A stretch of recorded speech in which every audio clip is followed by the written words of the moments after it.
Hi everyone, it's Mrs. Martello. We're going to look at section 7.5 and I'm on page 386 in the textbook.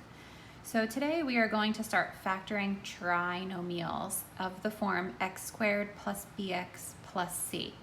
So when we're factoring this trinomial, I want to first remind us of what it's like to FOIL two binomials or multiply two binomials together. And what's going to happen is we're basically going to go through this FOILing process backwards. So remember, to FOIL means we're going to multiply the first times the first. So x times x gives us x squared. Then O stands for outer. So x times 3 is plus 3x. I stands for inner. 2 times x would be plus 2x. And then L stands for last. 2 times 3 equals 6. And then we're going to combine our like terms in the middle. The 3x and the 2x are like terms, so this gives us a final answer of x squared plus 5x plus 6.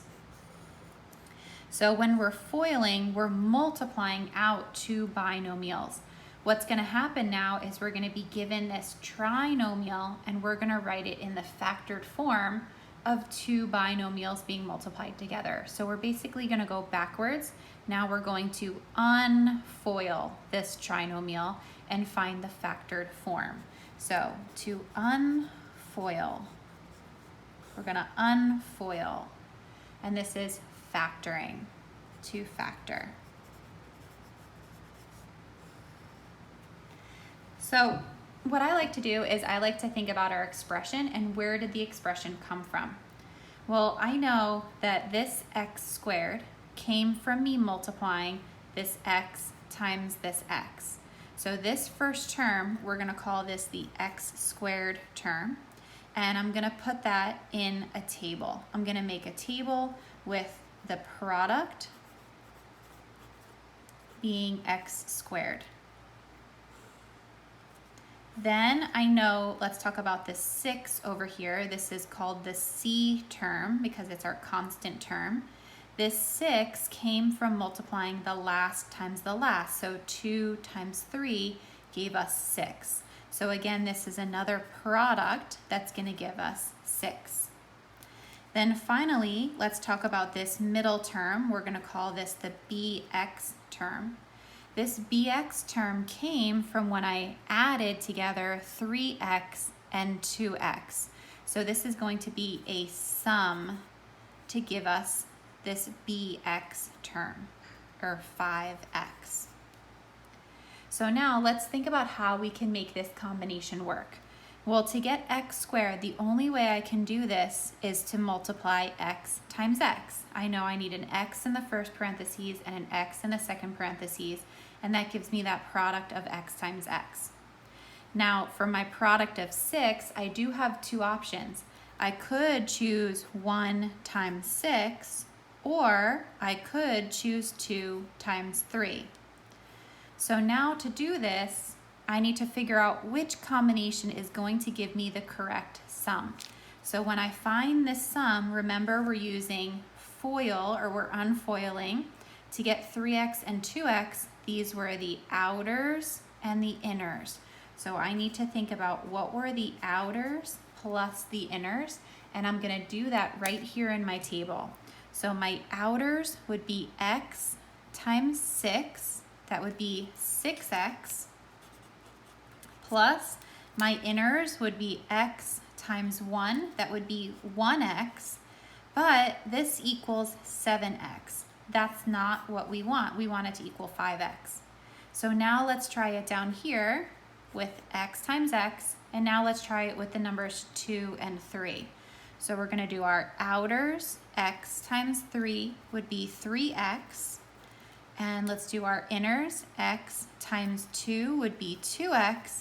When I add them together, I get 5x, and that's what I want. So now these are the numbers that are going to go in my parentheses to create my two binomials.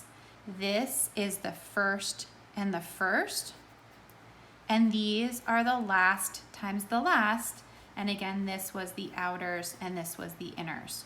So my answer to this question is going to be x plus 2 times x plus 3. Notice how the x's both went first, and the 2 and the 3 went last and last. And that's our expression there, and that's how we're going to do it every single time. Okay, so in general, when we factor this form of x squared plus bx plus c, our general table is going to look like this. We're going to have a product of x squared. We're going to have a product for c, and we're going to have our sum for our bx term. And remember, our sum is the outers plus the inners. So I want to find out what two numbers go here. It's usually going to be x and x. What two numbers go here, and then that's going to give us the outers and the inners. Okay, our answer is always going to be these two parentheses. So it's always going to look like two parentheses being multiplied together. Okay, so it's always the opposite of foiling. We are unfoiling.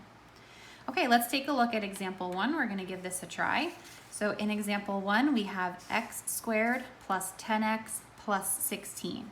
So the way that the book does it is a little bit different than how I do it, and you can definitely do the way the book does, or if you have a different technique, you can use whatever technique you want. But I find that the table that I'm making makes the most sense for me. So I'm going to write this down, x squared plus 10x plus 16. Remember that this is the x squared term, this is the bx term, and this is the c term. Okay, we're going to make our table just like how we said up here. So we're going to have our product of x squared. We're going to have our product for our c, which is 16. And we're going to have our sum, which is our bx term.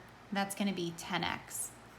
Remember, our sum is outers plus inners. Okay, for x squared, I know it has to be x times x. Let's think about how I can get 16 as a product. Now, there are a couple options here that I could do. I could do 1 times 16, I could do 2 times 8, or I could do 4 times 4. And that's totally up to you to decide which ones to start with and which ones to try first. But remember, I want a sum of 10. So out of all of those options, think about which two numbers give me a sum of 10. If I did 1 and 16, that would be a sum of 17. That doesn't work. If I did 4 and 4, that would be a sum of 8. That doesn't work. But when I choose 2 and 8, that gives me a sum of 10. So now let's double check. We're going to do our outers. X times 8 is 8x. And let's do our inners. X times 2 is plus 2x. And that works. 8x plus 2x gives me 10x. And I know that this combination works. Okay, so now let's put this into our table. Remember, these are the numbers that go first and first. These are the numbers that go last and last. And let's put it into our parentheses. So I want x plus 2, then x plus 8. And that's our answer. We just factored by unfoiling the expression. Now, if I want to, I can check my answer. So if I wanted to check my answer, all I have to do is FOIL it out. If I FOIL this out, it should get me back to this original problem that I started with. So let's do it, just to make sure that we check it correctly. If I FOIL, x times x would be x squared.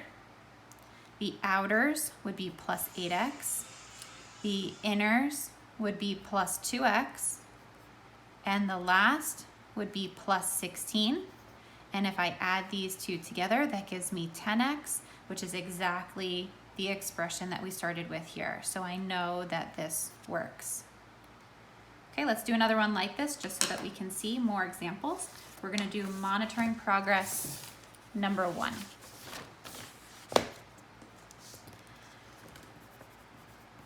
So in this example, we have x squared plus 7x plus 6. Remember, this is our x squared term. This is our bx term, and this is our c. Let's make our table. So we have a product. We can go over here. Our product is x squared. We have a product for c, which is 6. And we have a sum for our bx term, which is 7x. And don't forget, the sum is outers plus inners. Okay, let's find our combinations here. So we have x squared is going to be x times x. Let's think about our numbers to get 6 as a product and 7 as a sum. So here I have two options. I could do 1 times 6 or 2 times 3. If I did 2 times 3, that sum would be 5. That doesn't work. 1 times 6, the sum would be 7. That's the combination that I want. So I'm going to have 1 times 6 here. Now let's do the outers. X times 6 would be 6x, plus our inners, x times 1 would be 1x or x, and that does give me 7x. So now I'm ready to write my factored form. Remember, these two numbers go first and first, these go last and last. So I'm going to have x plus 1 and x plus 6. And that is my product there, x plus 1 times x plus 6. Now it doesn't matter if you have the 1 first or the 6 first. If you had x plus 6 first and x plus 1 second, it's the same exact thing. It doesn't matter what order you multiply them in. Okay, now these are all positive numbers. Let's see what happens when we start bringing in some negative numbers here. So we're going to look at example 2. We have x squared minus 8x plus 12. Okay, let's make our table and let's see if we can figure out the numbers. So we have a product of x squared. We have a product of positive 12. And then we have a sum of negative 8x. Okay, let's find the combination. X squared is going to be x times x. Now, if I know that the product is going to be a positive 12, but the sum is negative, I need to have some negatives somewhere in this problem in order to get a negative sum. But how many negatives do I need to give me a positive product? That means that I need 2 negative numbers to give me a positive 12. So because this sum is negative but the product is positive, I need 2 negative numbers, 2 negatives. All right, so let's think about our combinations here. We could try -1 and -12, but that would be -13. We could try -3 and -4, but that would be -7. So our other combination is going to be -2 and -6. Let's check. We can do our outers, that would be -6x, and our inners would be -2x, and that does give us -8x. Okay, so remember, these go first and first, these go last and last. Let's write our answer. We're going to have x minus 2 times x minus 6. Oops, I forgot x. X minus 6. And that's our answer. Don't forget, you can always check your answer too by foiling this out and making sure you get back this original problem. Let's just do a mental FOIL to make sure it does work. So x times x would be x squared. My outer would be -6x, inner -2x. Together that gives me -8x. And then -2 times -6 is +12. So this one does work. Okay, let's take a look at example 3. And this again has some more negatives in here. So in example 3, we have x squared plus 4x minus 21. X squared plus 4x minus 21. Okay, let's make our table. Our product is x squared. Our second product is -21. And our sum is this middle term here, 4x. Okay, let's look at where the negative is now. Now we have a negative product. If our product is negative, that means that I need one negative number to get a negative product. So I need one negative number. Only one negative number for this one. Okay, let's think about our combinations. I have x times x for x squared. Let's think about for negative 21. Well, I could try negative 1 times 21, but that sum would be 20, so that doesn't work. I could try to switch the negative. I could try to make the negative 21 and positive 1, but that would be negative 20, so that doesn't work. Let's try different numbers. How else can I get a product of 21? Let's try 3 and 7. If I did 3 times negative 7, that would be a sum of negative 4, but I want positive 4. So now let's switch around which one is negative. Let's make the 3 negative and the 7 positive, and that sum would be positive 4. That's what I want. So now let's double check. Our outers would be 7x, and our inners would be minus 3x, and that does give us 4x. Okay, so let's put our numbers into our parentheses. We're gonna have x minus 3 times x plus 7. This is a positive 7, so x plus 7. And that's our answer, just like that. Okay, let's try some more practice problems. The more you do, the better you get at it. So we're gonna look at some monitoring progress questions down here at the bottom. Let's look at monitoring progress number 3. We have w squared minus 4w plus 3. Okay, let's make our table. We have a product of w squared. We have a product of 3, and we have a sum of negative 4w. Okay, so I personally know this is a product, and sum. If you don't want to write the words anymore, you don't have to. That's up to you, whatever makes it easier for you to organize. I know that w squared has to be w times w. My product is positive, but my sum is negative. So I know I need to have at least one negative, but if the product is positive, then I need 2 negative numbers. So the only way to get 3 is with 1 and 3, and they both have to be negative. So negative 1 times negative 3, that does give me positive 3. And if I add them together, it gives me negative 4. So let's just double check outers and inners. This would be negative 3w and negative 1w, or negative w, and that does give me negative 4w. Okay, so let's write our answer with our parentheses. We're gonna have w minus 1 times w minus 3. And that's our answer, just like that. Okay, let's do our next one. We're gonna do number 5. We have x squared minus 14x plus 24. Okay, we're gonna make our table. We have x squared as our first product, 24 is the second product, and negative 14x is our sum. I know x squared is gonna be x times x. Okay, let's think here. Remember, this is positive, but the sum is negative. So if I need a positive product, then I need 2 negatives here, 2 negative numbers.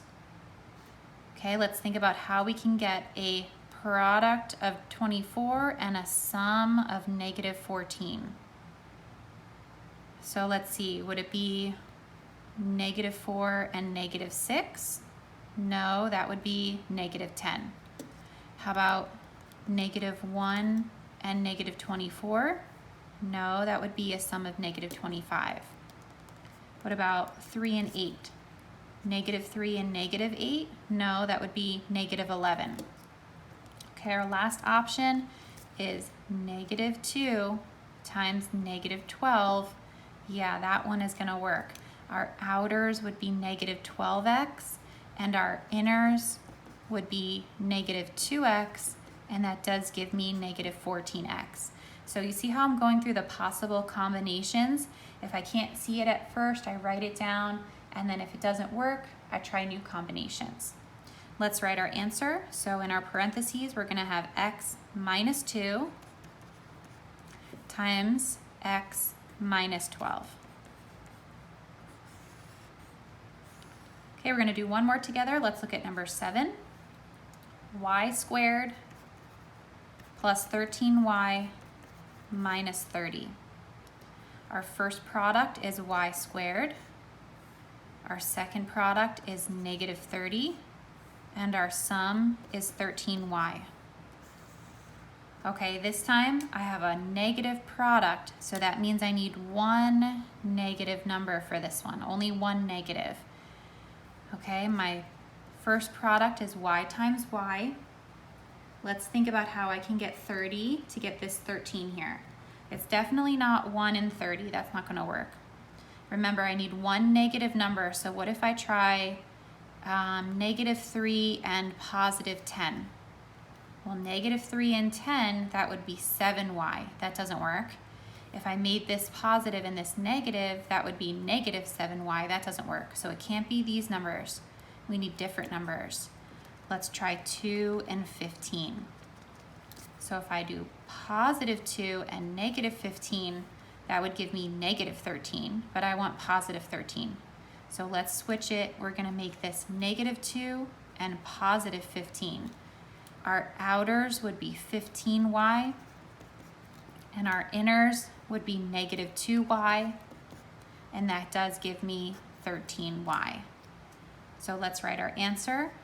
It would be y minus 2 times y plus 15. And that's our answer to this question here.